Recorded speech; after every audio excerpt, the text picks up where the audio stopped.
Hello, welcome back. Harry Potter and the Chamber of Secrets. Last time you will recall, Harry had been effectively caged into his room by the Dursleys because they blamed him for the disaster that was their dinner party. Wasn't his fault, of course. It was Dobby's, but the Dursleys didn't know that. And where we left at the end of last chapter, Harry had just woken up at night and seen Ron outside the bars of his bedroom window. So we'll pick it up with chapter 3, The Burrow. Ron, breathed Harry, creeping to the window and pushing it up so that they could talk through the bars. Ron, how did you... What the... Harry's mouth fell open as the full impact of what he was seeing hit him. Ron was leaning out of the back window of an old turquoise car which was parked in mid-air. Grinning at Harry from the front seats were Fred and George, Ron's elder twin brothers. "All right, Harry." "What's been going on?" said Ron. "Why haven't you been answering my letters? I've asked you to stay about 12 times and then Dad came home and said you got an official warning for using magic in front of muggles." It wasn't me, and how did he know?" "Oh, he works for the ministry," said Ron. "You know we're not supposed to do spells outside school." "Bit rich coming from you," said Harry, staring at the floating car. "Oh, this doesn't count," said Ron. "We're only borrowing this. It's Dad's. We didn't enchant it, but doing magic in front of those muggles you live with..." "I told you I didn't. But it'll take too long to explain that. Look, can you explain to them at Hogwarts that the Dursleys have locked me up and won't let me come back, and obviously I can't magic myself out because the ministry will think that's the second spell I've done in 3 days. So..." "Stop gibbering," said Ron. "We've come to take you home with us." "But you can't magic me out either." "We don't need to," said Ron, jerking his head towards the front seats and grinning. "You forget who I've got with me." "Tie that round the bars," said Fred, throwing the end of the rope to Harry. "If the Dursleys wake up, I'm dead," said Harry as he tied the rope tightly around a bar and Fred revved up the car. "Don't worry," said Fred, "and stand back."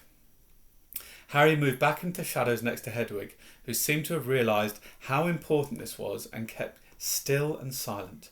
The car revved louder and louder, and suddenly with a crunching noise the bars were pulled clean out of the window as Fred drove straight up in the air, and Harry ran back to the window to see the bars dangling a few feet above the ground. Panting, Ron hoisted them up into the car. Harry listened anxiously, but there was no sound from the Dursleys' bedroom. When the bars were safely in the back seat with Ron, Fred reversed as close as possible to Harry's window. "Get in," Ron said. "But all my Hogwarts stuff, my wand, my broomstick." "Where is it?" "Locked in the cupboard under the stairs. I can't get out of this room." "No problem," said George from the front passenger seat. "Out of the way, Harry." Fred and George climbed carefully through the window into Harry's room. You had to hand it to them, thought Harry, as George took an ordinary hairpin from his pocket and started to pick the lock. "A lot of wizards think it's a waste of time knowing this sort of muggle trick," said Fred, "but we feel they're skills worth learning, even if they are a bit slow." There was a small click and the door swung open. "So, we'll get your trunk, you grab anything you need from your room and hand it out to Ron," whispered George. "Watch out for the bottom stair, it creaks," Harry whispered back as the twins disappeared into the dark landing. Harry dashed around the room, collecting his things together and passing them out of the window to Ron. Then he went to help Fred and George heave his trunk up the stairs. Harry heard Uncle Vernon cough. At last, panting, they reached the landing, then carried the trunk through Harry's room to the open window. Fred climbed back into the car to pull with Ron, and Harry and George pushed from the bedroom side. Inch by inch, the trunk slid through the window. Uncle Vernon coughed again. "A bit more," panted Fred, who was pulling from inside the car. "One good push." Harry and George threw their shoulders against the trunk, and it slid out the window into the back seat of the car. "OK, let's go," George whispered. But as Harry climbed onto the windowsill, there came a sudden loud screech from behind him, followed immediately by the thunder of Uncle Vernon's voice. "That ruddy owl! I've forgotten Hedwig." Harry tore back across the room as the landing light clicked on. He snatched up Hedwig's cage, dashed to the window and passed it out to Ron. He was scrambling back onto the chest of drawers when Uncle Vernon hammered on the unlocked door and it crashed open. For a split second, Uncle Vernon stood framed in the doorway. Then he let out a bellow like an angry bull and dived at Harry, grabbing him by the ankle. Ron, Fred and George seized Harry's arms and pulled as hard as they could. Petunia!" roared Uncle Vernon. "He's getting away! He's getting away!" The Weasleys gave a gigantic tug and Harry's legs slid out of Uncle Vernon's grasp. As soon as Harry was in the car and had slammed the door shut, Ron yelled, "Put your foot down, Fred," and the car shot suddenly towards the moon. Harry couldn't believe it. He was free. He wound down the window, the night air whipping his hair, and looked back at the shrinking rooftops of Privet Drive. Uncle Vernon, Aunt Petunia and Dudley were all hanging dumbstruck out of Harry's window. "See you next summer," Harry yelled. The Weasleys roared with laughter, and Harry settled back in his seat, grinning from ear to ear. "Let Hedwig out," he told Ron. "She can fly behind us. She hasn't had the chance to stretch her wings for ages." George handed the hairpin to Ron, and a moment later Hedwig had soared joyfully out the window to glide alongside them like a ghost. "So, what's the story, Harry?" said Ron impatiently. "What's been happening?" Ron told them all about Dobby, the warning he'd given Harry, and the fiasco of the violet pudding. There was a long shocked silence when he'd finished. "Very fishy," said Fred, finally. "Definitely dodgy," agreed George. "So he wouldn't even tell you who's supposed to be plotting all this stuff?" "I don't think he could," said Harry. "I told you, every time he got close to letting something slip, he started banging his head against the wall." He saw Fred and George look at each other. "What, you think he was lying to me?" said Harry. "Well," said Fred, "put it this way. House elves have got powerful magic of their own, but they can't usually use it without their master's permission. I reckon old Dobby was sent to stop you coming back to Hogwarts. Someone's idea of a joke. Can you think of anyone at school with a grudge against you?" "Yes," said Harry and Ron together instantly. "Draco Malfoy," Harry explained. "He hates me." "Draco Malfoy?" said George, turning round. "Not Lucius Malfoy's son?" "Must be. It's not a very common name, is it?" said Harry. "Why?" "I've heard Dad talking about him," said George. "He was a big supporter of you-know-who."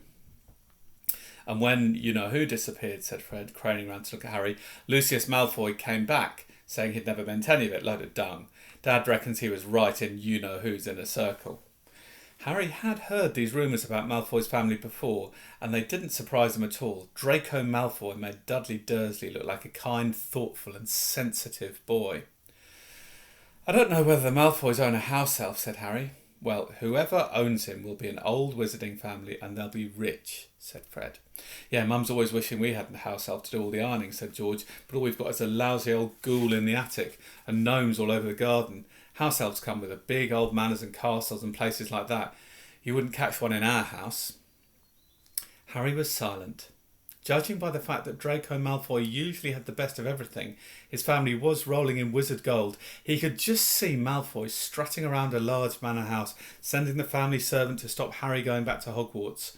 Also sounded exactly like the sort of thing Malfoy would do. Had Harry been stupid to take Dobby seriously? "I'm glad we came to get you anyway," said Ron. "I was getting really worried when you didn't answer any of our letters. I thought it was Errol's fault at first." "Who's Errol?" "Our owl. He's ancient. It wouldn't be the first time he collapsed on delivery. So then I tried to borrow Hermes." "Who?" "The owl Mum and Dad bought Percy when he was made a prefect," said Fred from the front. "But Percy wouldn't lend him to me," said Ron. "Said he needed him." "Percy's been acting very oddly this summer," said George, frowning. "And he has been sending a lot of letters and spending a lot of time shut up in his room. I mean, there's only so many times you can polish a prefect badge. You're driving too far west, Fred," he added, pointing at a compass on the dashboard. Fred twiddled the steering wheel. "So, does your dad know you've got the car?" said Harry, guessing the answer. No," said Ron. "He had to work tonight. Hopefully we'll be able to get it back in the garage without Mum noticing we flew it." What does your dad do at the Ministry of Magic anyway?" "He works in the most boring department," said Ron. "The Misuse of Muggle Artefacts Office." "The what?" "Oh, it's all to do with bewitching things that a Muggle made, in case they end up back in a Muggle shop or house. Like last year, some old witch died and her tea set was sold to an antique shop. This Muggle woman bought it, took it home and tried to serve her friends tea, and it was a nightmare. Dad had to work overtime for weeks." "Well, what happened?" "Oh, a teapot went berserk and squirted boiling tea all over the place, and one man ended up in hospital with the sugar tongs clamped to his nose. Dad was going frantic. It's only him and an old warlock called Perkins in the office, and they had to do memory charms and all sorts to cover it up." "But your dad, this car, Fred laughed. Yeah, Dad's mad about everything to do with muggles. Our shed's full of muggle stuff. He takes it apart, puts spells on it, puts it back together again. If he raided our house, he'd have to put himself straight under arrest. It drives Mum mad. That's the main road, said George, peering down through the windscreen. We'll be there in 10 minutes, just as well. It's getting light. A faint pinkish glow was visible along the horizon to the east. Fred brought the car lower, and Harry saw a dark patchwork of fields and clumps of trees. We're a little way outside the village, said George. Odd recent catchpole. Lower and lower they went in the flying car. The edge of a brilliant red sun was now gleaming through the trees. Touchdown, said Fred, as with a slight bump they hit the ground. They'd landed next to a tumble-down garage in a small yard, and Harry looked out for the first time at Ron's house. It looked as though it had once been a large stone pigsty, but extra rooms had been added here and there until it was several stories high and so crooked it looked as though it was held up by magic, which, Harry reminded himself, it probably was. 4 or 5 chimneys were perched on top of the red roof. A lopsided sign stuck in the ground near the entrance read, "The Burrow." Round the front door lay a jumble of Wellington boots and a very rusty cauldron. Several fat brown chickens were pecking their way around the yard. "It's not much," said Ron. "It's brilliant," said Harry happily, thinking of Privet Drive. They got out of the car. We'll leave it there.